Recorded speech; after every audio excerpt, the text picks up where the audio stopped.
경남 창녕에서 학대에 시달리다 발견된 9세 여아의 친모가 조현병을 앓고 있는 것으로 밝혀졌습니다. 2016년 있었던 강남역 살인사건이나 2017년 인천 초등생 살인사건, 2018년 강서구 PC방 살인사건 등 범죄를 저지른 정신질환자들은 법정에 이르러 조현병을 앓고 있다고 주장하며 매번 가명을 깨했는데요. 도대체 조현병이 무엇일까요? 무엇이 그들을 이리 끔찍한 범죄로 몰아넣은 것일까요? 조현병은 과거 정신분열병이라 불리던 질환으로 사고의 혼란이나 망상, 환청, 현실감 상실 등의 증상을 일으키는 만성적 뇌질환입니다. 조현병의 조현이란 사전적 의미로 현악기의 줄을 고른다는 뜻으로 조현병 환자의 혼란스러운 정신 상태가 마치 조율이 되지 않은 현악기와 비슷하다는 데에서 유래되었습니다. 조현병의 원인은 아직 정확하게 밝혀지지 않았는데요. 많은 학자들은 유전적 요인이나 임신 및 출산 과정에서 미세한 뇌신경 손상 또는 스트레스나 환경적 요인 등이 발병에 영향을 미친다고 추정하고 있습니다. 하지만 이 중 특정한 요인이 조현병 발병에 직접적인 영향을 끼친다기보다는 여러 요인들이 복합적으로 작용하여 병을 유발한다고 하네요. 조현병의 증상은 외모나 행동, 생각, 정서, 인지기능 등 다양한 영역에서 나타나는데요.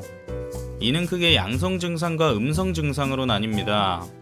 양성 증상의 경우 일반인에게는 없는 현상인 환청과 망상 등 기이한 행동이 겉으로 드러나는 것을 뜻하는데요. 양성 증상을 겪는 환자들은 주로 남에게 들리지 않는 소리가 들린다, 남에게 보이지 않는 것들이 보인다, 주변 사람들이 나를 감시하거나 해치려 한다 등의 증상을 호소한다고 합니다. 반면 음성 증상의 경우 겉으로 잘 드러나진 않지만 표정이나 행동이 위축되고 무기력해지는 증상을 뜻합니다.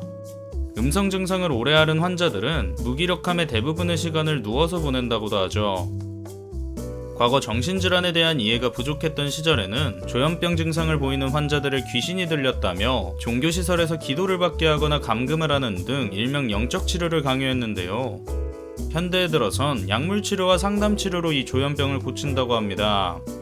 뇌신경 전달 물질이 교란을 일으켜 발생하는 병인 만큼 약물을 통해 교란을 바로잡고 질환의 진행으로 인한 뇌 손상과 기능 저하로부터 뇌를 안전하게 보호하는 것이죠.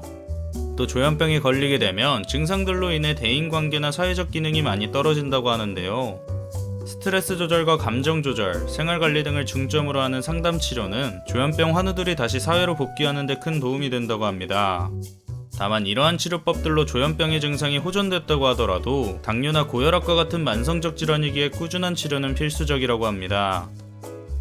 최근 많은 피의자들이 가명을 목적으로 조현병을 주장해 대다수의 사람들이 조현병은 범죄를 일으키는 병이라고들 생각하시는데요.